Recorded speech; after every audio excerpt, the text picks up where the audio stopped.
नमस्कार दोस्तों, Mithilanchal express channel में आप सभी का एक बार फिर से बहुत बहुत स्वागत है। घटना को अंजाम देने के बाद दामाद फरार। पैसे को लेकर चल रहा था काफी दिनों से विवाद। दरभंगा के बहेरी प्रखंड के दोहट नारायण गांव में एक दामाद ने अपनी सास की गला रेत कर हत्या कर दी। ये घटना आज सुबह 2 बजे की है। दोहट नारायण गांव निवासी 50 वर्षीय लालदाई देवी को उसके दामाद बहेरी प्रखंड के हथौड़ी उत्तरी पंचायत के कोठरा गांव निवासी राधा कृष्णन मंडल के पुत्र विकास कुमार ने शनिवार की सुबह लगभग 2 बजे गला रेत कर हत्या कर दी।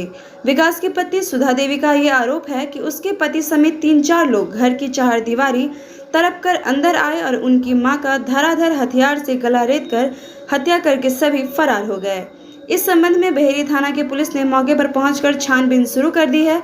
वहीं थानाध्यक्ष आशुतोष कुमार ने बताया कि महिला के शव को पोस्टमार्टम के लिए डीएमसीएच भेज दिया गया है। मृत महिला के पति रामस्वरूप मंडल मद्रास की किसी निजी कंपनी में कार्य करते हैं। वहीं परिवार वालों का ये कहना है कि सुधा की शादी 4 वर्ष पूर्व हुई थी। विकास और सुधा की एक बेटी भी है 2 वर्षीय। शादी के बाद से युवक अपनी पत्नी शोभा को लेन देन को लेकर काफी प्रताड़ित करता था। महिला की प्रताड़ना से संबंधित इससे पूर्व में भी एक मामला युवक के खिलाफ दर्ज कराया गया था।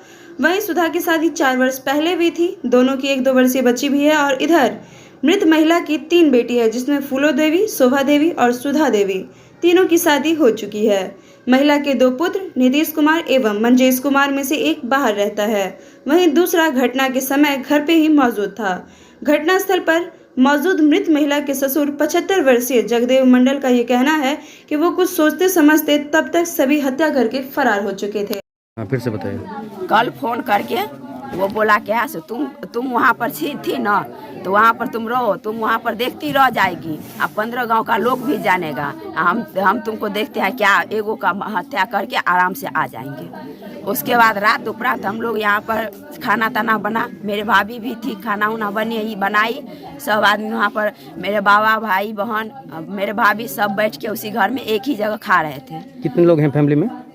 फैमिली में है 8-9 आदमी है। दादा दादी? दादी नहीं है, दादाजी है। दादी मेरी बहुत पहले डेट कर गई। यहाँ अभी घर में आप कितने बहन हैं यहाँ पे? हम 3 बहन हैं। तीनों बहन हैं? हाँ, अभी हैं 3 बहन, लेकिन रात में नहीं थी, अभी सब आई है। उसके बाद रात में हम थे, मेरे छोटे भाई थे, मेरे बड़ी बहन का लड़का। छोटा भाई का नाम? मंजेश कुमार। मेरे बड़ी बहन का लड़का भी था यहाँ पर, गोलू कुमार। उसके बाद मेरे भाभी भी थी और मेरी माँ थी, मेरे दादाजी यहाँ पर हैं अभी। और उसके वहाँ पर तब 1:10 हुआ ना, 9 बजे हम लोग खाना उना पी के खा के सो गए। कहाँ पर सोए थे? इस घर में सोए हुए थे, उसी घर में सब सोए थे, उस घर में जिस घर में हम हत्या हुआ है, उसी घर में सोए हुए थे। कितना आदमी सोए थे वहाँ में? वहाँ पर हम 5 आदमी सोए हुए थे।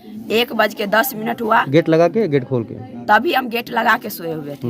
1:10 हुआ, हमको नींद खुला तो हम अपना भाभी को भी उठाएं, अपना भाईजी को भी उठाएं। आप बोले चलो अपने अपने सब कमरा में अपना पढ़ने के लिए। ठीक, पढ़ने के लिए? हाँ। अच्छा। उसके बाद ये सभी लोग पढ़ते हैं? हाँ, 3 आदमी पढ़ते हैं। अच्छा। मेरे भगना वो जो है, मेरे बड़ी दीदी का लड़का जो है, वो भी, तो उसको हम उतना रात को नहीं उठाए। दोनों को हम, अपना माँ को और अपने बहन को जो लड़का था उसको वहाँ पर हम छोड़ दिए। छोड़ने के बाद वहाँ पर अपने भाभी को उठाए, मेरे भाभी उस रूम गई पढ़ने के लिए। हम यहाँ पर हम और मेरे वो क्या चीज़ का तैयारी कर रही है? वो अभी मेट्रिक का है, मेट्रिक में है। तो इस घर में आए, मेरे भाई इंटर में है अभी। इस घर में आए ना, तो पंखा चालू किए। पंखा चालू करने के उन दोनों को 2 छोड़ दिया। हम तो बोले मेन गेट लगा हुआ है तो क्या, अभी तो सब अभी से सब जगह ही रहेगी। तो उसके बाद मेन गेट हम उधर से मेरे दादाजी लगाए हुए थे। तो बोले अब कौन आएगा, ये हमको क्या पता कि बॉन्डिंग छड़प के आएगा। उसके बाद आया तो अपना भाभी को उठाए, भाभी पर उस घर में भाभी को दे दिए। पढ़ रही थी, पढ़ते पढ़ते वो सो गई। उसके बाद इस घर में हम और मेरे भाई पढ़ रहे थे। हम और मेरे भाई, तो हम उधर घूम के गेट सटा दिए हल्का, और उधर घूम के पढ़ रहे थे। उधर घूम के जब हम पढ़ रहे थे तो मेरे भाई पढ़ते पढ़ते सो गया। ठीक, पढ़ते पढ़ते सो गया। उसके बाद हम जो करीब 2 बजा तो हम देखे कि सब सोया हुआ है। तब देखे कि इधर से, और हम तब ये नहीं देखे कि कौन आया नहीं आया।